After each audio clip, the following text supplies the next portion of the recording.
Supreme court इसका संज्ञान ले और उनके खिलाफ एक सख्त से सख्त कार्रवाई। इकरा हसन कराना सांसद विधायक हैं, लेकिन इन दिनों इकरा हसन बहुत ज़्यादा अच्छा काम कर रही हैं। भगवान के बाद जिनकी आस्थाएं हैं, लोगों का ये मानना है कि जज जो है वो भगवान के समान होते हैं और वो न्याय करते हैं। जुडिशरी इमीडिएट छोड़ दें और भारतीय जनता पार्टी ज्वाइन कर लें। यही नहीं, मैंने आपसे कई वीडियो में बोला कि इकरा हसन एक नाम ऐसा है सिर्फ कराना में ही नहीं बल्कि देश भर में जाना जाना है। आखिरकार उसने संबल हिंसा को लेकर एक सोशल मीडिया पर वीडियो पोस्ट की थी। आखिरकार वो मैं आपको काफी समय के बाद सुनाने की कोशिश करूंगा कि जैसे कि आप उस वीडियो को देख लेंगे। ज्वलंत मुद्दे हैं, संभल का मुद्दा है, इन मुद्दों पर चर्चा होनी चाहिए, इन पर जवाबदेही सरकार की होनी चाहिए।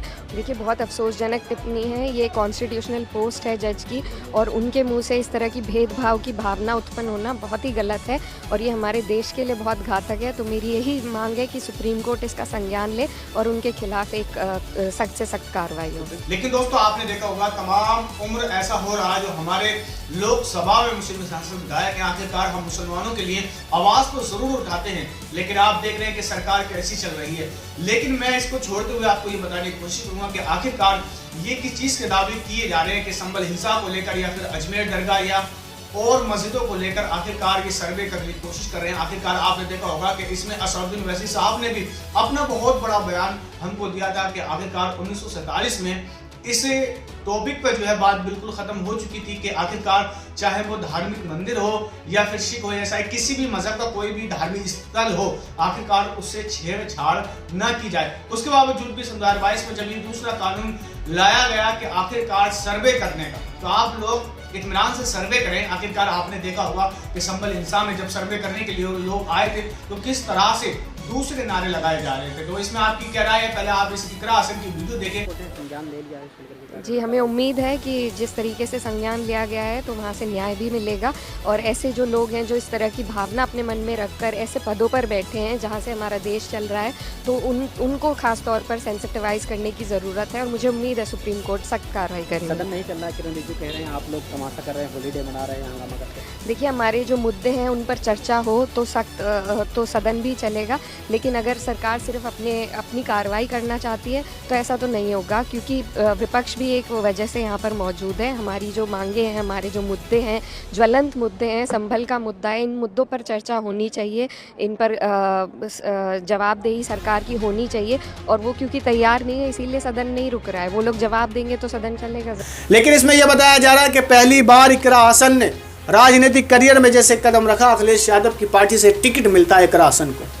आप देख रहे हैं जिस तरह से खूबसूरत ये लड़की है और जिस तरह से इसका खूबसूरत बयान और जिस खूबसूरती के साथ इकरा हसन मंच पर या पब्लिक के दरमियान जहां जाती है वहां अपना बयान देती है और धार्मिक बयान के अलावा कुछ और कहने की कोशिश भी नहीं करती। बहुत ही कंट्रोवर्शियल और ऐसी ऑर्गेनाइजेशन जो भारत के संविधान में जिसका भरोसा ना हो, उसमें जस्टिस शेखर का पहली बात तो जाने पर ही माननीय सर्वोच्च न्यायालय से सीजीआई को जो है कार्रवाई की मांग पूरे देश में उठ रही है और उसको इमीडिएट एक इंक्वायरी बिठा के उसको सैक करने का काम करना चाहिए, क्योंकि जुडिशरी जो एक भगवान के बाद जिनकी आस्थाएं हैं, लोगों का ये मानना है कि जज जो है वो भगवान के समान होते हैं और वो न्याय करते हैं। बीजेपी का पेट अभी मणिपुर से भरा नहीं और इसीलिए बीजेपी ने पूरे देश को मणिपुर बनाने की ठान ली है। संभल में हुआ विवाद और उसके बाद की हिंसा में 4 लोगों की मौत। योगी आदित्यनाथ की सरकार, उनके प्रशासन, उनकी पुलिस की ही कामयाबी नहीं है, बल्कि मुसलमानों के खिलाफ उनकी नफरत का सीधा सीधा नतीजा है। जिस तरीके से खाकी वर्दी पहनने वाले चिल्ला चिल्ला कर कह रहे हैं गोली चला बे, सर्वे करने वालों के साथ नारेबाजी करते हुए एक भीड़ चल रही है, ये सारी बातें इस ओर इशारा करती है कि षड्यंत्र के तहत पूरा मामला रचा गया है। और ये एक सेट पैटर्न है जहां सुर्खियां बटोरने के लिए, टीवी पर आने के लिए कुछ लोग लोअर कोर्ट में अपील डालेंगे, फिर ऑर्डर आ जाएगा, मस्जिदें खोदी जाएंगी, बवाल होगा और बीजेपी अपनी राजनीतिक रोटियां सेकेगी। लेकिन जिन लोगों की जान जाएगी उसका जिम्मेदार कौन है? कौन देश में हर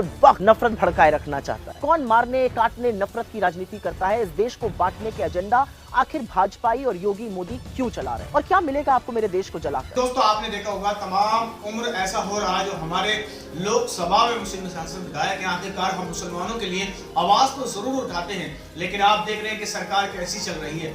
लेकिन मैं इसको छोड़ते हुए आपको ये बताने की कोशिश करूंगा कि आखिरकार ये किस चीज के दावे किए जा रहे हैं कि संभल हिंसा को लेकर या फिर अजमेर दरगाह या और मस्जिदों को लेकर आखिरकार ये सर्वे करने की कोशिश कर रहे हैं। आखिरकार आपने देखा होगा कि इसमें असदुद्दीन ओवैसी साहब ने भी अपना बहुत बड़ा बयान हमको दिया था कि आखिरकार 1947 में इस टॉपिक पर जो है बात बिल्कुल खत्म हो चुकी थी कि आखिरकार चाहे वो धार्मिक मंदिर हो या फिर सिख हो, ऐसा किसी भी मजहब का कोई भी धार्मिक स्थल हो, आखिरकार उससे छेड़छाड़ न की जाए। उसके बावजूद भी 2022 में जब ये दूसरा कानून लाया गया कि आखिरकार सर्वे करने का, तो आप लोग इत्मीनान से सर्वे करें। आखिरकार आपने देखा होगा कि संभल इंसान में जब सर्वे करने के लिए लोग आए थे तो किस तरह से दूसरे नारे लगाए जा रहे थे। तो इसमें आपकी क्या राय है? पहले आप इस इकरा हसन की वीडियो देखें जो कराहना से बिलोंग करती है और आखिरकार तमाम लोगों के लिए बहुत अच्छा इकरा हसन वहां पर काम कर रही है। और यही नहीं, इकरा हसन का ये बताया जा रहा है कि इकरा हसन जिस सादगी मिजाज की तरह से इकरा हसन वहां लोगों के साथ मिलती हैं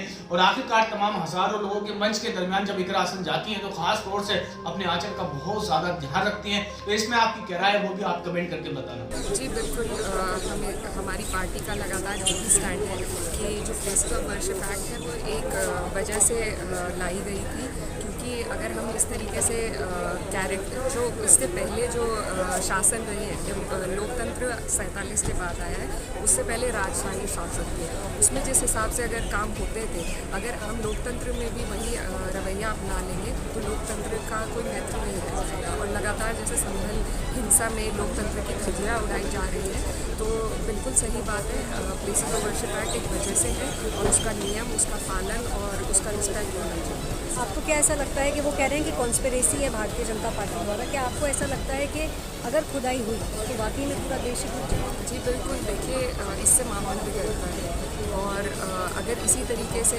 भाजपा की तो ये मंशा है कि हर जगह उनके पास कोई काम का मुद्दा नहीं है, कोई विकास का मुद्दा नहीं है, उन्हें सिर्फ अपना माहौल बनाना है और वो सिर्फ हिंदू मुस्लिम के माध्यम से बनाना चाहते हैं। उसी के तहत ये सारी चीज़ें हो रही हैं और हमारी मांग है कि इस पर सुप्रीम कोर्ट कोई गाइडलाइन लाए कि प्लेस ऑफ वर्शिप एक्ट की इम्प्लीमेंटेशन और उसका इन्फोर्समेंट पुरजोर तरीके से हो और स्टेट अथॉरिटीज़ को खास तौर पर संभल के जो प्रशासन है उस पर हम चाहते हैं कि कड़ी से कड़ी कार्रवाई हो, मर्डर के कानूनों के तहत उन पर कार्रवाई। आखिरकार आपने देखा होगा कि इकरा हसन जिस टाइम से विधायक एमपी बनी है उस टाइम से इकरा हसन अपने कराना में जनता दरबार लगा रही है।